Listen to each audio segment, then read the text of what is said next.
This week's Parsha, Parsha's Ki Savoy.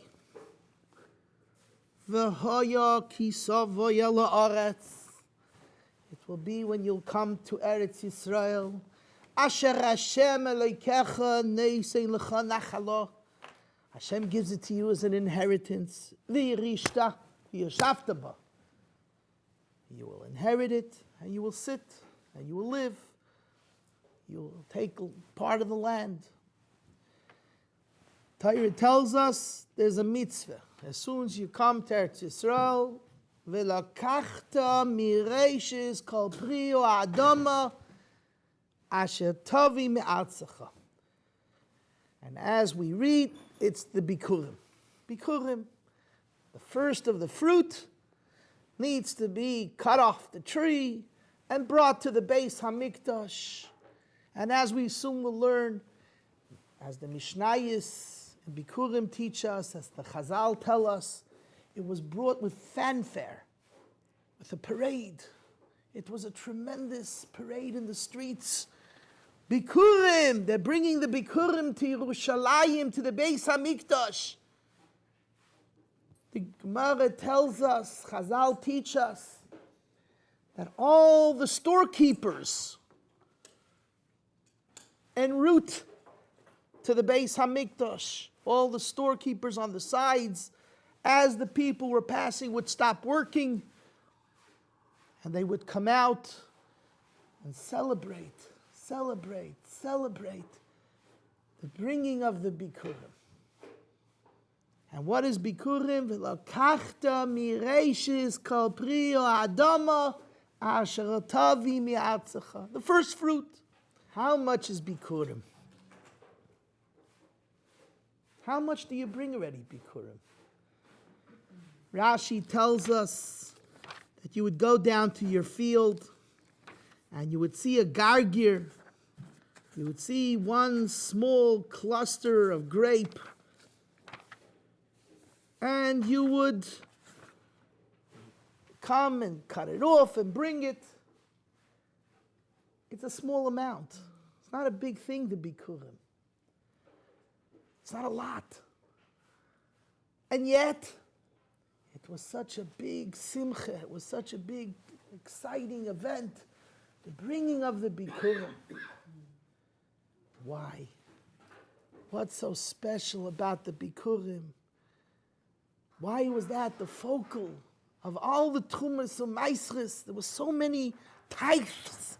There were so many things that had to be given. Truma, Meiser, all the years, the different years, sometimes Truma Gedoyla and Meiser Oni, and Meiser Sheni. That didn't get the tremendous parade. What got the big parade? Bikkurim. What's so special? What's so unique about the Bikkurim? Let's talk, what is Bikkurim? What does it represent? And what is Bikkurim to us today? We don't even have Bikkurim. We don't have a Beis Hamikdash. People don't realize. We live and we go to the shul and we daven and we learn. But there's so many beautiful things that we lost, we don't have today. We don't have Bikkurim. We don't have this big parade, this big happy event in the life of a Jew that he brought his Bikkurim.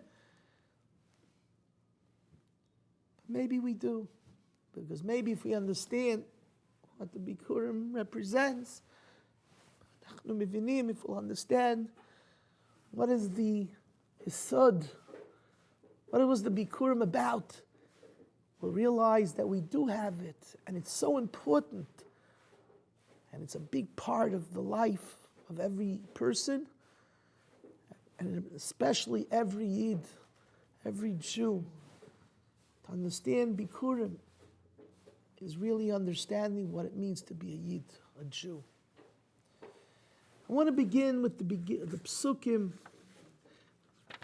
and bring you an understanding, a picture of what Bikkurim is. The Pasuk says, V'haya Ki savayu el haaretz. The word v'haya is extra. It didn't have to say v'haya. It should have said ki savayu el haaretz. V'haya, it will be. It will be when you come. Yeah, okay. Just say ki savayu el haaretz. Orach Chaim HaKadosh. Orach Chaim asked this question. Why does it say v'haya ki savoyu? Just say ki savoyu el haaretz. When you come to the land, says the Orach Chaim HaKadosh, v'haya chazal, our Chachamim tell us, is a lashon simcha. It's a lashon of happiness. The pasuk is beginning the parsha with this yisod. It's a time of happiness. V'hoya. It's happy. It's a happy occasion. Ki savayu el haaretz. Explains the Orach Chaim.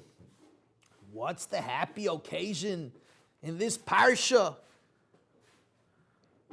And he says it's ki savayu el haaretz, because happiness is only in Eretz Yisrael. Ein simcha. There's only happiness when a person is in Eretz Yisrael. She'ein l'smayach ela b'yeshivas haaretz. You should be happy only in Eretz Yisrael. Why? Why is happiness only in Eretz Yisrael? And I have a better question. Are all the people in Eretz Yisrael so happy? Rabbi say, they could be, they should be. You got to understand what is happiness. And what does it mean to be in Eretz Yisrael? And what about Eretz Yisrael makes one happy? What is it that makes us happy? So the pasuk begins the parish of Bikkurim. Know that if you're in Eretz Yisrael, you're happy. And I believe that this is not the first time that talks about us being in Eretz Yisrael. Is this the first time it talks about us in Eretz Yisrael? No. Obviously, it's happy, but it's connected to what? To the Bikkurim.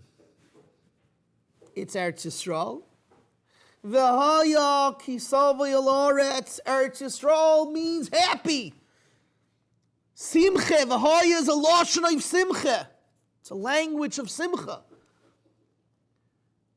Yes, Eretz Yisrael, but particularly, specifically, when it comes to Bikkurim. Bikkurim in Eretz Yisrael is simcha. As a matter of fact, if you look at the psukim a little further as it continues, in Pasuk Yud Aleph, the Pasuk says, V'somachta b'chol ha'toiv. That when you bring the Bikkurim, you'll be happy with everything. Asher na'asa lecha Hashem Elohecha u'leveisecha ato v'halevi v'hager asher b'kirbecha. Rashi says, why does it stress that you will be happy? Here, now, when you bring the Bikkurim, says Rashi, Mikan Omru. From here, the Chazal, our Chachamim understood, and Koirim Mikra Bikkurim Ela Bizman Simcha. It's done in the time of the year, in the period of the year that it's Simcha, which is Me'atzeres, from Shvuis, the Adachag. From Shvuis to Sukkis is happy time. She'adam melake tvuoisa uperoisa v'yenai ushmeinai, because a person collects all his produce. It's the time of the harvest that they collect everything in from the fields. You happy? Aval min achag ve'elach. But if a person would bring Bikkurim from Sukkot and on, he brings it, but it's not with the same parade, with the same coming to the Beis HaMikdash and saying the whole, as we're going to learn, the whole Arami Oivid Ovi, Hashem, you gave me, I thank you. I have a question, Rabbi say. We're always taught that happiness is not about how much food you collect and how much parnasa you make. It should have been, you know when? From Sukkot. Because Sukkot, Torah, we sit in a sukkah. This is what we tell a person, it's man simcha. It's the time of happiness. Now, I'm not undermining and I'm not belittling happiness which comes from physical and monetary things. The Torah wants you to be happy with a good house. Like it says, you should be happy. Whatever Hashem gives you monetarily. I'm not undermining, I'm not belittling it. But you see that we want you to bring it only bizman simcha, the time that you bring in your produce. Yeah, what are you collecting? He's melake tvuosoi, he's collecting his tvua, his peiros, his wine. And that's called the zaman of simcha. I would have wanted that you should bring the Bikkurim in a time of simcha, the simcha of spiritual Chanukah. Chanukah is such a spiritual time, and of course I understand Chanukah is not the times of the Torah, it's much later, but I'm just giving you an example of times where people are happy spiritually. Simcha, Pesach, Zman Cherus, Zman Gula, beautiful. Why is the Zman Simcha in the Bikkurim Parsha the collecting of monetary valuables? But we do see something, that Bikkurim and Simcha are connected. Bikkurim and Simcha are connected. V'hoyo, happy. V'samachta b'chalatay, there's something about this period and the bringing of the Bikkurim that brings out tremendous simcha, tremendous happiness. What is it? What is it about Bikkurim? Brings out happiness. What is it? Abba Yisai, what is it? Yeah, it's a good question, huh? It's a great question. What is it that brings out happiness? The Bikkurim is an expression of simcha. Let me tell you something interesting. There's a Balaturim. The Balaturim says, V'haya connects this parsha to the previous parsha. The reason why it says V'haya and not just Kisavoy, because V'haya l'chaber, to connect this parsha to the previous parsha. And what was the previous parsha? Mechias Amalek. So the Balaturim. Balaturim on the spot, here. The Rishon, the Balaturim. And what is the lesson? Kisavayu al-aretz. The minute you come into the land, your first order of business is to get rid of Amalek, destroy Amalek. Why do we have to learn in the parsha of Bikkurim to destroy Amalek? We need a remez that the first order of business is to destroy Amalek. We're talking about parshas Bikkurim. Tzechim lechaber, we have to connect the destruction of Amalek to the parsha of Bikkurim. Not kesher, what's connection? What's the connection here? It's a great shaila. The Charedim and the Shlah HaKadosh talk about this question. What is the chibur? What is the connection between Amalek and getting rid of Amalek? And when you come into Eretz Yisrael, you have to get rid of Amalek? And bringing of Bikkurim. The Shlah speaks different pshatim. The Charedim speaks. I would like to introduce to you, offer you a very nice pshat. We need to understand what is Bikkurim. What is Bikkurim? And like we spoke before, it's such an important part in Klal Yisrael. It's such an important mitzvah. They paraded the Bikkurim in the streets. What is Bikkurim?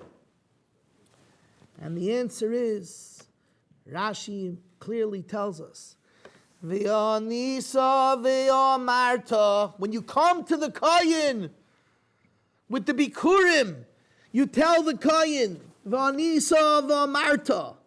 You should come and speak loud and declare, Lifnei Hashem Elokecha. Arami Oiviravi says, Rashi, what am I declaring?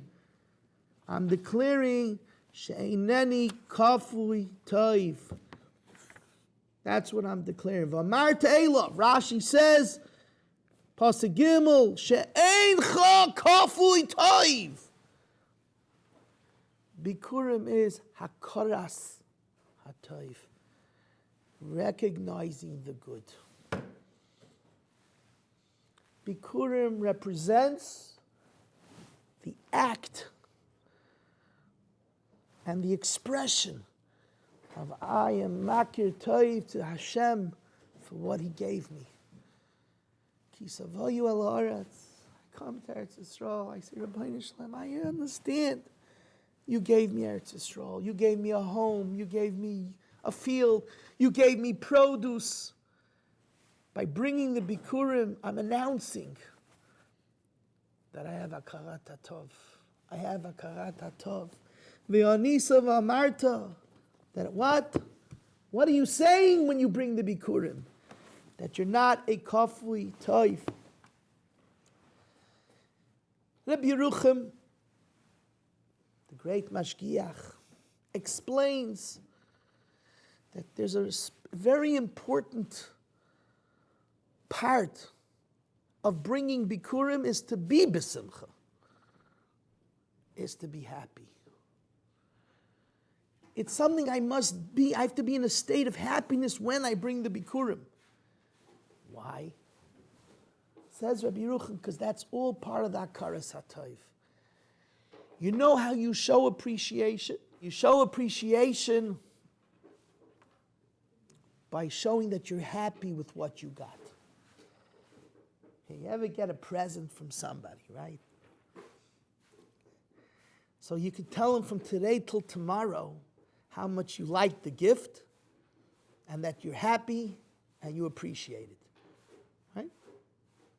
But if on your face you're saying it with a way that it's not, you don't show such happiness, so what are you really showing? You're not makir toiv. You don't really appreciate what you got, right? Imagine you write a thank you card and it's sloppy. You can tell the guy wrote it because his wife forced him to write the thing. But he doesn't look like he was really happy with the gift. Sometimes you get these cards. It looks like someone forced the guy to write the thank you card. Says Rabbi Yerucham, without the example I gave you, Hakaras HaToiv means, you hear? Hakaras HaToiv means that you got to be happy to show the person that you appreciate the gift. That's how Rabbi Yerucham, the Heilige Mashgiach Rabbi Yerucham from the Mir, explains the mitzvah of simcha, the importance, the emphasis of simcha, because that's part of being makir toiv. Makir toiv means not just with words to say thank you, but to express that and to show your inner happiness. That's called hakarat hatov. I would add, and I've always felt this is true, that it's not only to show that you're makir toiv, but that when you are makir toiv, you will be besimcha. I'm going to teach you a lesson in life that's so important. People walk around unhappy. They focus on all the bad things. They focus on what they don't have. If you're a makir, you recognize the good, you will be happy.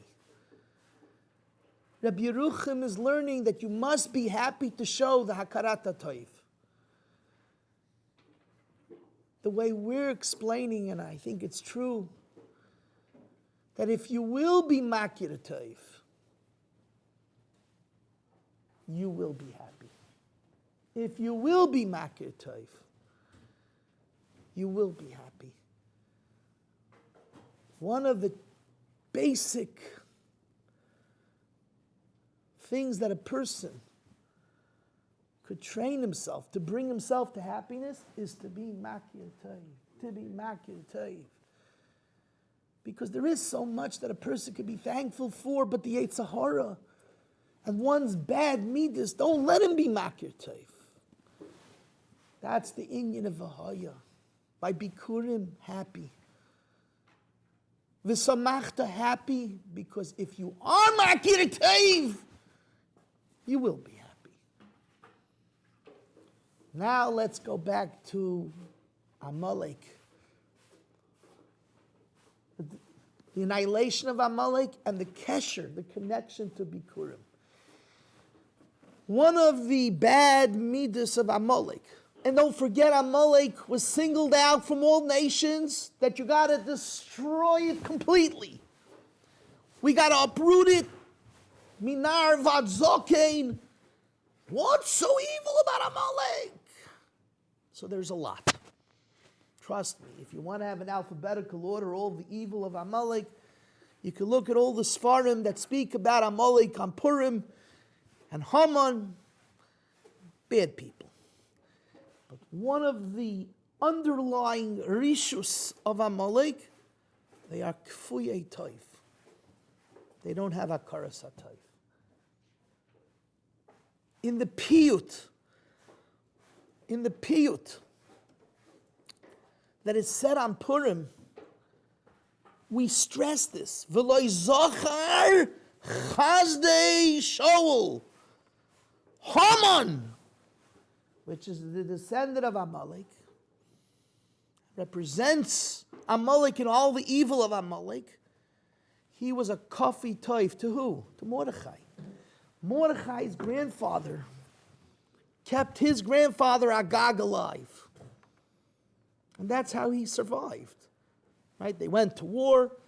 Shaul killed out most of the Amalekim, but he left Agag. And that night that Agag was left in jail, he had a child, and this is Amalek. So v'loi zochar. Haman is a kafui toiv. You're trying to kill Mordechai. You owe your life to Mordechai. Mordechai's grandfather made your life, saved your life. Instead of killing your grandfather, he left your grandfather alive. So you're alive today because of him. Let alone that Haman was alive because of Mordechai in his time. Chazal, the Midrashim tell us that he was going to die. Haman was the head of the army of Achashverosh. Achashverosh's father-in-law, he was the head of the army, and he lost the war, and he had no food. And Mordechai gave him food. Mordechai gave him.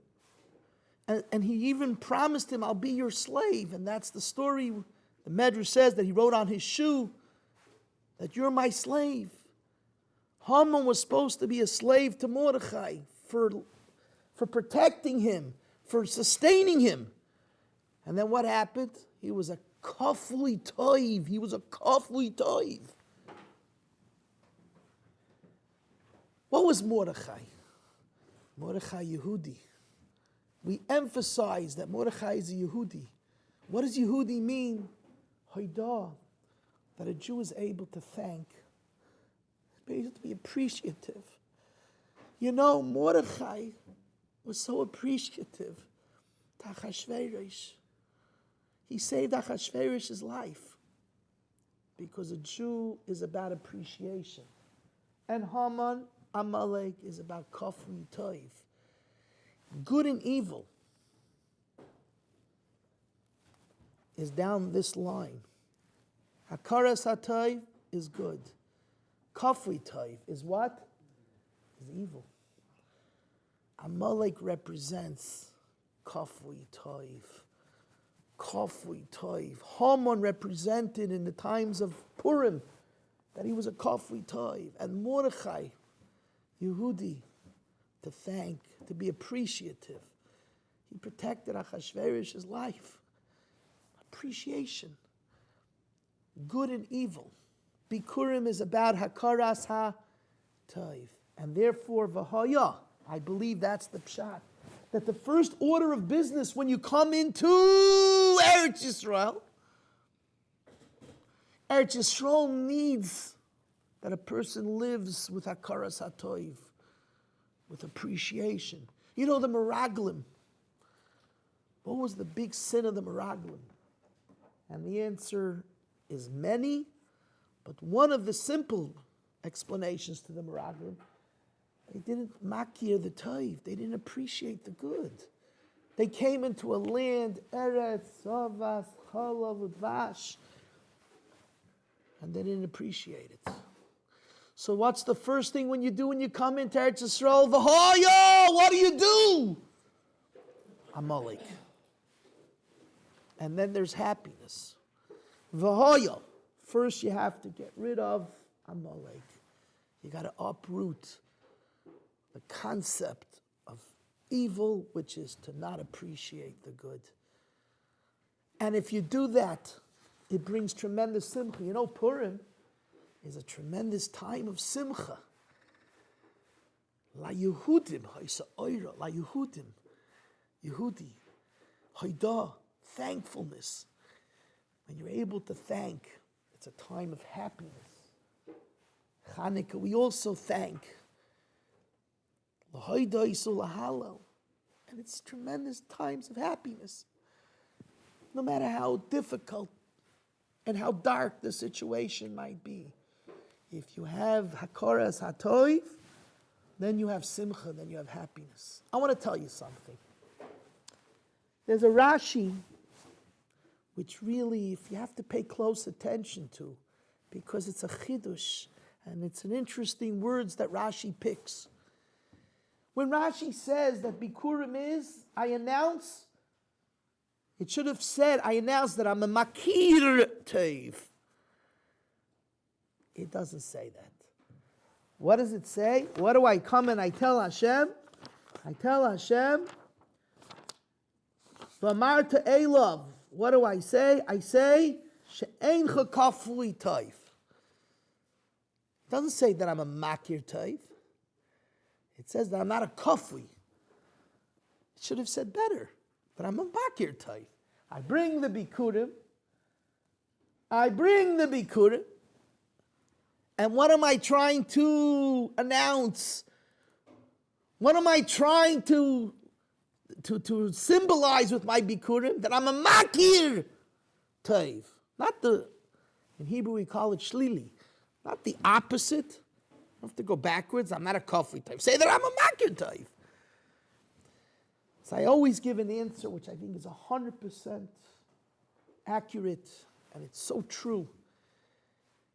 If a person believes that he's makir all the toiv, then he's not really makir toiv. Because the toiv is so much, it's impossible to appreciate all the good. Lakir kala toiv shel HaKadosh Baruch Hu. Could you imagine writing down on a piece of paper all the good I could see, and you don't even realize. Walk into a hospital where there's a chayla, and then you walk away thinking to yourself, look how much good I have. I'm able to walk and to talk and to eat and to sleep. But we take that all for granted. Lakir tov. It's so difficult. It's almost impossible to be makir, to recognize. But what at least what? She'eincha kafui tov. That's also important. At least you're not a kafui type. The lesson is to be makir, to fully understand all the good and all the whole gamut of everything that's good in my life. It takes a tremendous wise person. Here I have a family, and here I have my father, my son, it's so much. It's so great, encompassing. So that much we can't require a person. Sheheh makir b'shleimut hakol hatov. Samachta b'chol hatov. Chol hatov. But it's enough to say, I'm not a kafui type. That's why Rashi chose the language. Melamed sheineni kafui type. How much are you bringing for Bikkurim? So Rashi says clearly, the person comes down to his field and he sees a garger echad, one cluster of grape, and he goes and he ties around it, and he ties around it a string and he brings it. It's a small amount. It's a very, very small amount. The Balaturim says that you bring it in a basket. The kohen takes the basket. Tena is a basket. Says the Balaturim, Tena is gematria echad misamach. 1 of 60. Because that's how much you should bring. 1 of 60. It's a small amount. You're bringing a basket. It's a small little. You imagine the shalachmanis. You ever see shalachmanis? You have these big, huge shalachmanis, right? You ever see, right? Cost a few $100. That's not what you're bringing. You bring a little basket. A little bit. Yeah. And he brings it. So what's the big thing? What are you bringing? It's very little. And yet, what do? You make a whole parade out of it, and everybody comes out. And the answer is very simple. When a person brings Bikkurim, the idea of the Bikkurim is to understand that you can't bring all of what you owe Hashem. If you had to bring what you owe Hashem, you would need trucks, and that still would not be enough. So what do you bring? You bring a little bit. The Chizkuni says, the Pasuk says, V'lakachta mireishis, from reishis pri Adama. Says the Chizkuni, you don't even have to bring a full fruit. Mireishis, even a little bit, half. V'lakachta mireishis kol pri Adama. You don't bring all of it. You bring even a little bit, a small, a half. Why would you bring? Could you tell me something? Imagine you come to a king and you bring him a half an orange. Huh? The Chizkuni says, Mireishis v'loy kol apri. I want to see how what the president or the king does with your half an orange. He'll be lucky if all he does is takes and throws it at you back, right? Who brings Bikkurim? What kind of Bikkurim, Rabbi say? Eize Bikkurim ze? You hear a Chizkuni? V'lo kach mireishis pri Adomo. Mireishis, from the beginning. V'lo kol apri. Come, let's take the grape and we'll cut it in half. Okay, we'll take the orange and we'll cut it in half. Here. He's going to ask you who started it, who ate the other half. When you see a half an orange on the table, okay, half an orange, but half a grape. Let's say you walked in. Who would even eat it? Would you eat a half a grape? You see half a grape on the table. Would you eat it? So you would definitely not give it as a shalach manis to your next door neighbor, right? Never talk to you ever again. Imagine you come, you bring a box of shalach manis, half a piece of cake, that's some, half a hamantash, and a half a grape. Now, talk about bringing this to the Melech Malachi Amlachim. Bring it to Hashem as a gift, appreciation, hakaras hatay. It's a bizayon. What does it mean? And you know what the answer is? I tell Hashem, no matter how much I would give, I could never be able to give you what you really deserve. I could never give you what you really deserve. It's just the thought behind it. Remember you say to somebody when the gift is small, what do you say? It's not the gift, it's the thought behind it. You know what I'm telling Hashem? Hashem, the first thing that grew, I know, it's not me, it's you. Hashem, atatali Hashem, it's you Hashem who gave it to me. It doesn't make a difference what I give Hashem, as long as I appreciate. Let me tell you, Rabbi Yisai, we can never give Hashem enough. For what He gives us, we can never give Him back anything. It's a joke. So it's the thought behind it, Mirashis. Hashem, I'm giving you the first. Whatever it is, it's all you. With this, Rabbi Yisai, we can understand something very nice. How is Bikkurim brought in a basket to the Kohen? And you have to announce to the Kohen. The Parsha, Aram Yoived Avi, and like Rashi says, and what am I trying to bring out with Aram Yoived Avi? That I'm not a kafri toiv. Rashi says, Vanisa Vamarta, Vanisa, it's a double lashon. Vanisa, you answer, Vamarta, and you say. You could have just said Vamarta or Vanisa. Why the double language? Says Rashi, Vanisa Lashain Haramas Koil. The lashon of loud. It's not enough just to say it. I almost have to scream it. Why? What Hashem can't hear. The Gemara and the Halacha tell us you're not supposed to raise your voice in tefillah. You know why? Because you're saying that Hashem is hard of hearing. A person is supposed to speak regular, normal tone. Because Hashem hears it anyway. Why here do you have to scream it, so to speak? Lashon hara maskayil. I'm not a kafri type. So it could be it's not meant to catch Hashem's ear, or even the Kohen. It's for the people around. The people around should hear that you're proclaiming Hakaras HaToiv to Hashem. Maybe. I would say it a little differently. I would explain it a little differently. You know, when someone is humbled and that he has to come on to show appreciation, he has a hard time doing it. He says it very low. You ever see when you have to say thank you and you're forcing, let's say, a kid to say thank you? You know, he's going to say, oh, thank you. You're like, okay, thank you. You ever see when someone he holds of himself that he's, for example, a Gvir Adir. Imagine you take a guy who's a millionaire, yeah?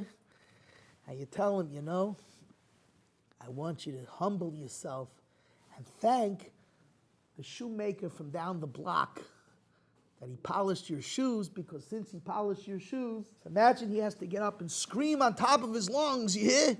The shoemaker down the block, he was the one who gave me all my riches and all my money. Can't do it. So what is he going to do if you force him? He'll say, okay, let's move on.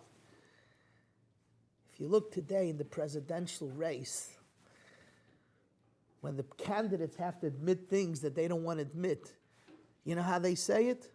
When there's no media around. Okay, next. Okay, let's move on to the important issues. Why? Because it's gaiva to have to admit that everything is not you. You walk around, I'm this rich, big, honorable, rich balabayit, gavir, and he has to come and say, it's not me, it's all you, Hashem. It has to come with a overwhelming hakarat tov that I scream in the streets. V'anita v'amarta. It has to be bepumbi. It has to be in front of all the people of Yerushalayim. And that's called hakaras hatov. Hakaras hatov, when you recognize really the chesed of Hashem, you want to scream it in the streets. People always ask me, I say so many shurim. I can hardly talk. See, I was coughing. I talk all the time. I'm giving shurim all day and all night.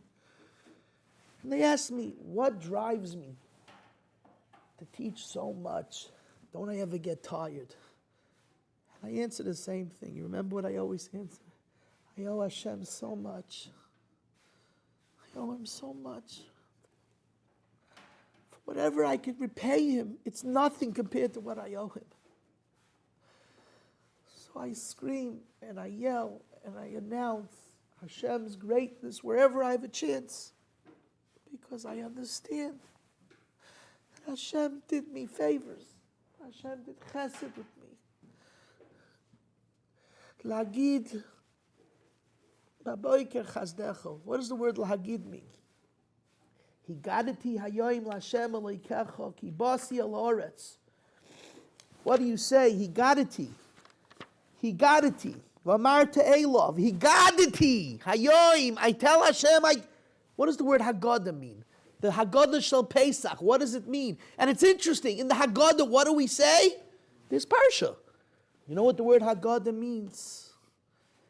I proclaim it with strength, with everything that's in me. I'm screaming out, Shivchei HaMakayim. I thank you, Hashem. When someone is really thankful, he screams it out loud and clear. Lahagid, baboiker chazdecha, emunascha baleilos. Lahagid, to speak the chazdei Hashem is lahagid. It has to be with all my inner strength. Kalatzmoisai taimarno, with all my inner self. I scream out, Mi kamoicha Hashem, you're great, and I owe you. There's a beautiful story. It's a parable story that Rabbi Yerucham, the Heilige Mashgiach, Rabbi Yerucham of the Mir, once said the following.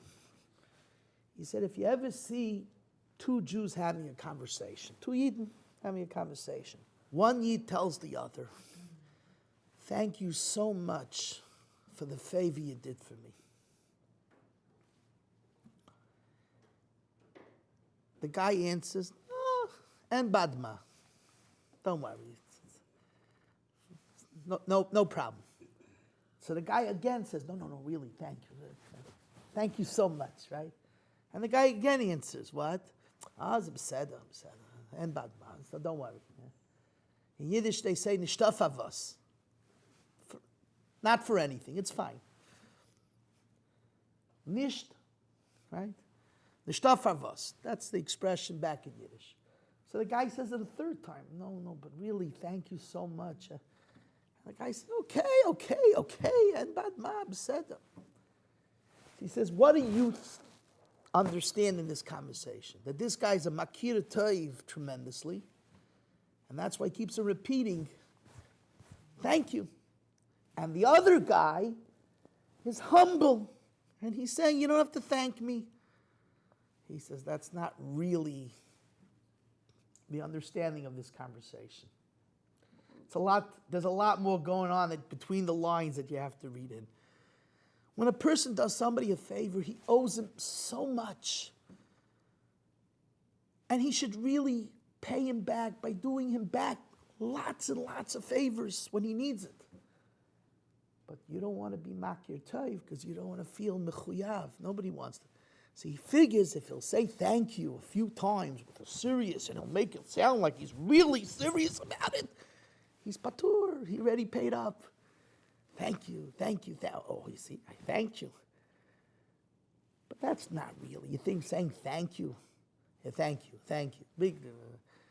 You owe so much. You should really go out of your way and owe him for the rest of your life to help, to repay him. What is the other guy? The other guy doesn't want you to say, Liftoret atzmecha im thank you. He wants you to, so he tells you, no.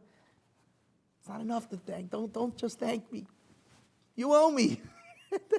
He says, deep down, Every person, whether even subliminally, might not even realize it, is a kafri taif. And he thinks, you know what, if I thank people, it's good enough.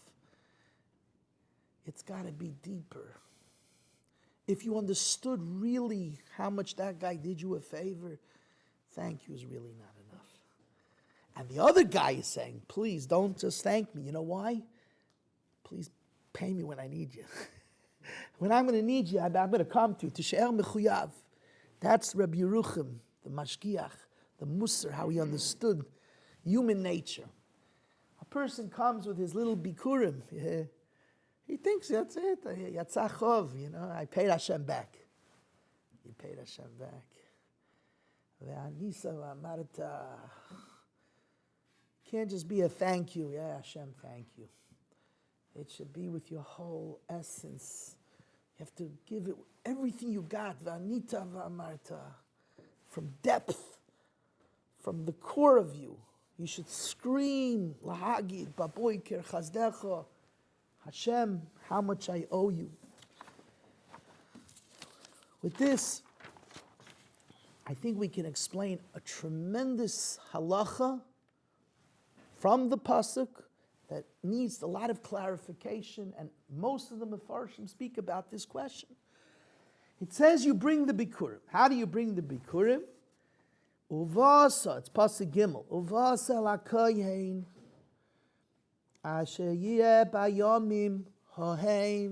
You go to the kohen of that time. That will be in Bayomim Oheim. Rashi explains, he brings from the Chazal, Ein lecha kohen ela shebiyamecha.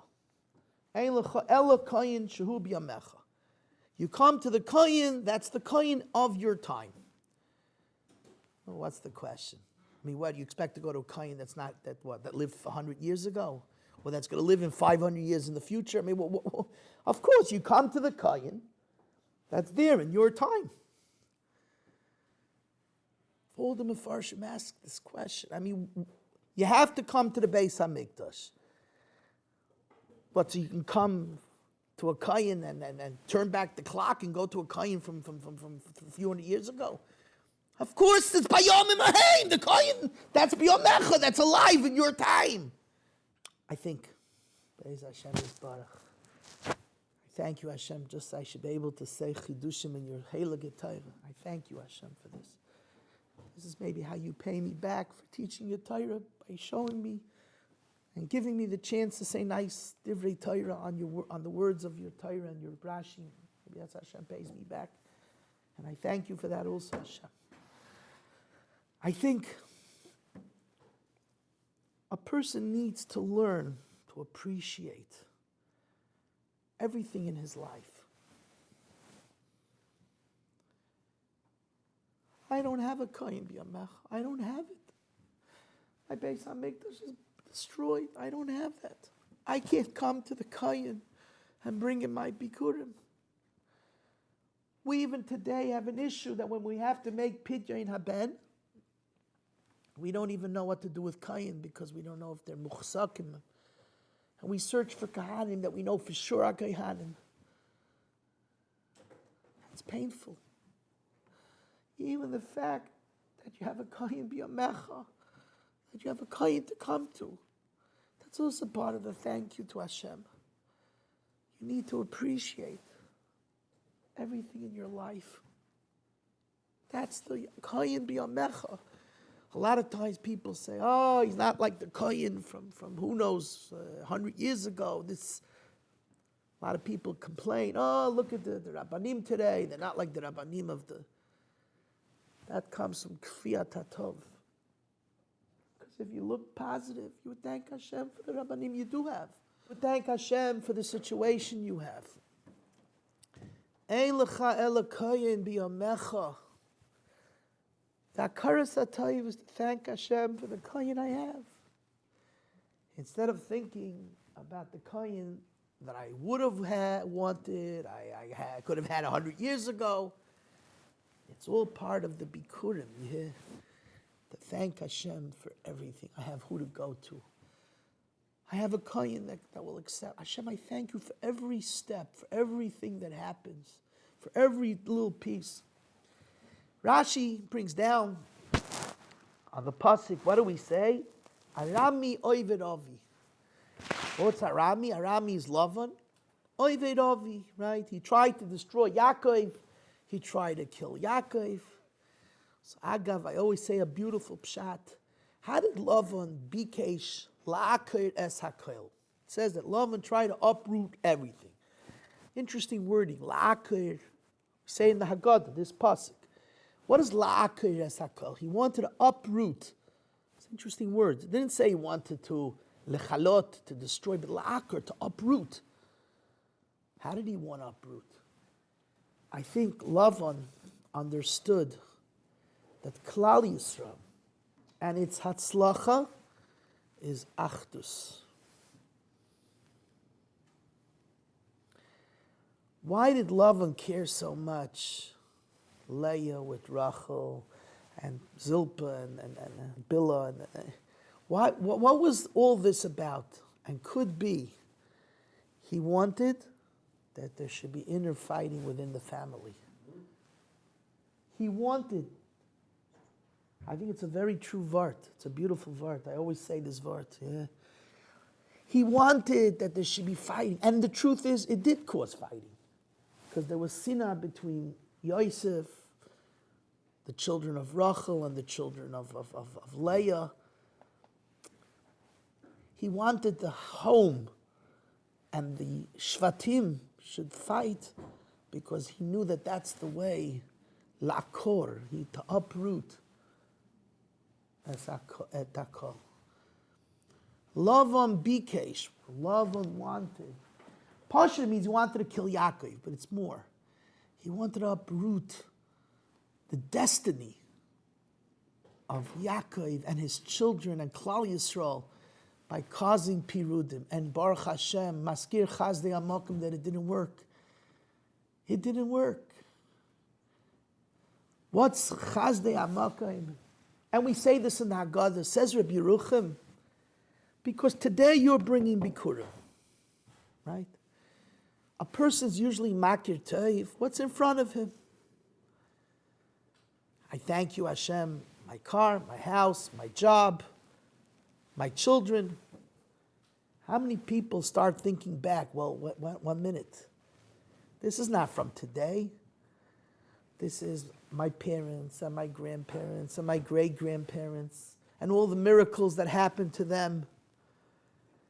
Hakaras HaToiv is not just to look at the present, what's in front of you today, and to thank, but to see the bigger picture. Rabbi Yerucham calls it Hishtalshelus Hadvarim, how everything came to be, how everything came to happen. Hakaras HaToiv. A narrow-minded person talks about what's here today in front of him. A real makir toiv starts to learn B'nai Shloim. I look back. I might not have a Beis HaMikdash today, but I thank you for the Beis HaMikdash that once was, because today I could have korbanos in the tefillah. I could daven korbanos. Maskir chazdei amakam. We began the shir by saying Bikkurim. It doesn't apply today. Or maybe it does apply today. Because it's about hakaras hatoiv. It's about hakaras hatoiv. And hakaras hatoiv means that I look back and I look at the lineage, the history behind, the years and years that led up to this year and this moment in front of me. And we have a beautiful lineage. Matan Torah, which came after Yetzias Mitzrayim. Avos. We're so lucky to be the children of Aharon, Yitzchak, and Yaakov. There's so much in Bikkurim, and it doesn't take much. It's about appreciation. Bikkurim applies today. Maybe not in Maisa, but in Machshava, and what Bikkurim stands for, it definitely applies today. I think we could say a very nice pshat. After the Parshat Bikkurim begins the Parsha of Meiser and Vidui Meiser. What do we say by Vidui Meiser? We say like this, Marta lifnei Hashem Elokecha bi'arti hakodesh min habayis. I took out all the trumas, the maisris. I did everything I was supposed to do. Hashkifa, Hashem looked down from Shemayim, mima'ayin katshacha, from your dwelling, your holy dwelling, min hashamayim ubarech es amcha es Yisrael, and bless and bench Klal Yisrael. Do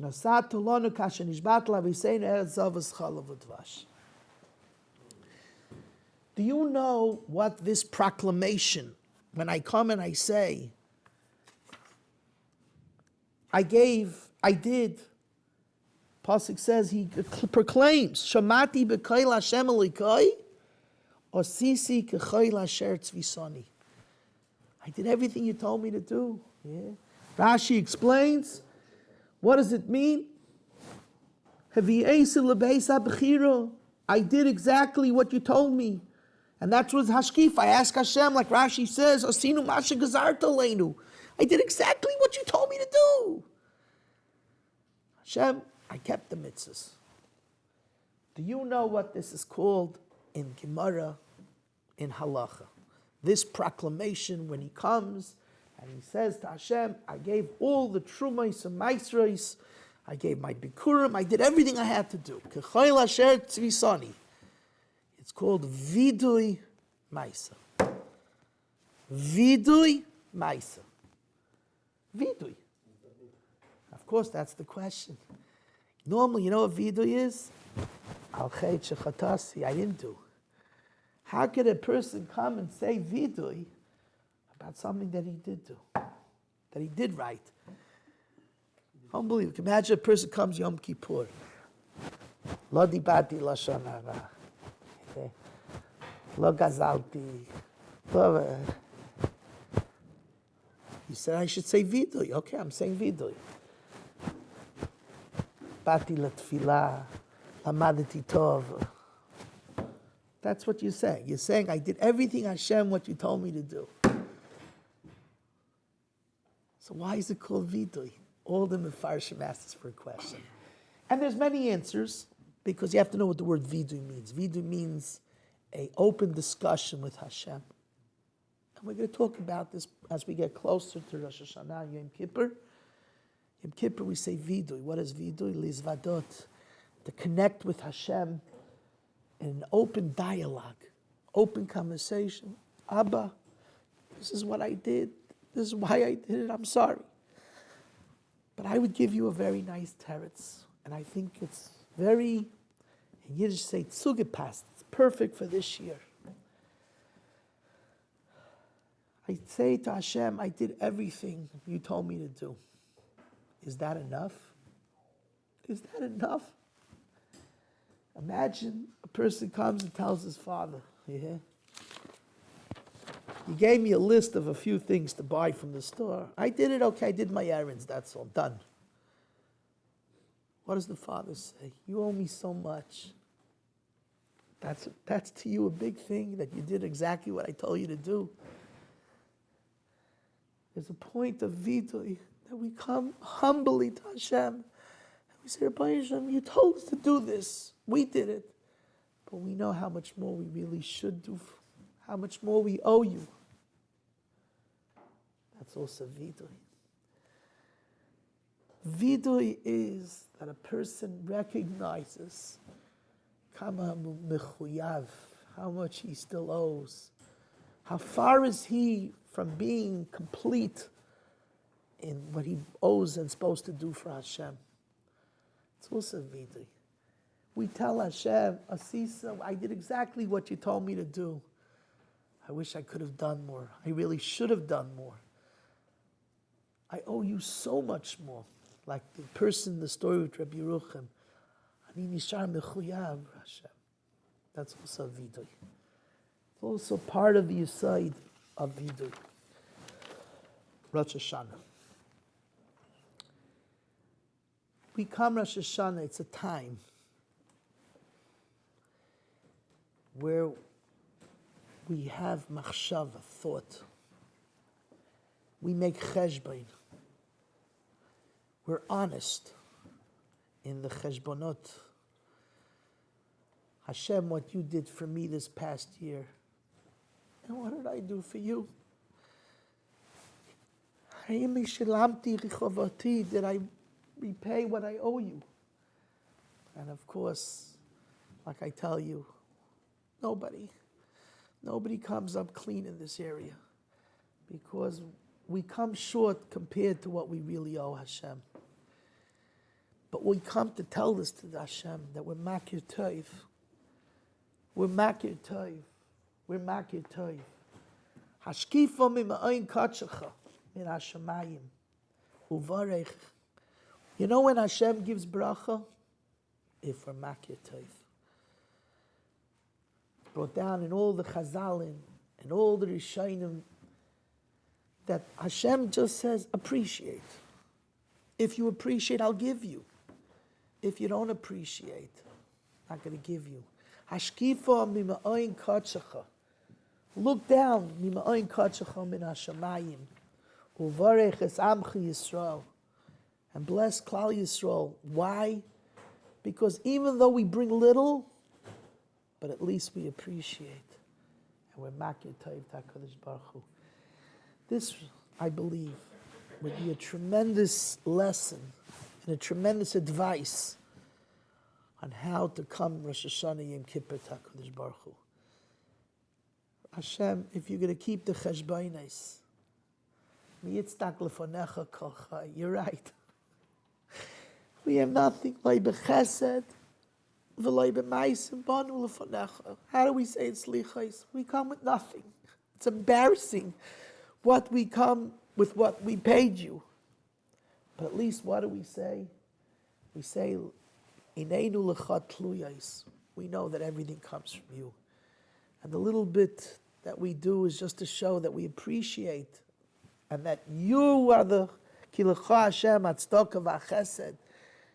You're the one who's giving more than we're the ones who are giving back. Then Hashem says, Ashkif, I'll give you. Ubarech. Hashem gives bracha. Learn to come Rosh Hashanah to be open with HaKadosh Baruch Hu. If you're going to come and say, Hashem, give me the, say, Rabbi Shlomo, give me because you are Bal Chesed. Give me because I at least appreciate and understand. I appreciate and I understand that I owe you and that I appreciate what you give me. And with this, we'll taka be zoiche that Hashem gives from oin katshacha ubarech es ami Yisrael kashem ishbatel Rabbi say.